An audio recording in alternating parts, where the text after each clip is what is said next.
श्रीमद्भागवत पुराण सप्ताह ज्ञान यज्ञ हेतु महिला युवती ने जलयात्रा नदी से गांव तक निकाली गई। किला खरसावां जिला के नीमडीह प्रखंड अंतर्गत तिल्ला गांव श्रीमद्भागवत सप्ताह ज्ञान हेतु नदी से गांव तक जलयात्रा निकाली गई। श्रीमद्भागवत सप्ताह ज्ञान यज्ञ आगामी 1 अप्रैल 26 तक चलेगा। इस अवसर वृंदावन राधाकुंड निवासी महाराज गोपाल दास बाबा के द्वारा श्रीमद्भागवत पुराण का व्याख्या अपने मुंह के वाणी से करेंगे। इस अवसर घाघरा नदी में वरुण देवता का आह्वान कर कलश में जल भरकर महिला द्वारा सिर पर रखकर प्रवचन स्थल तिल्ला गांव लाया गया।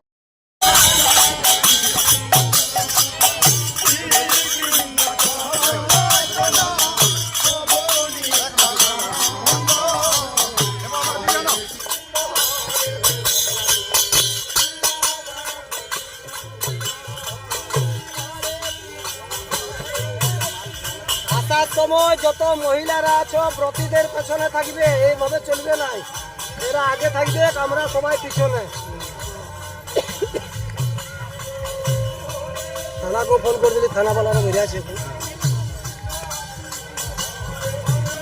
যেমন পরিস্থিতি সবাই গেটটার কাছে এলার্ট থাকবে, ঠিক আছে? হোমড়া বেলায় কেউ দরকার হলে ভুয়া সাহেব বেরিয়ে যাবে, ঠিক আছে?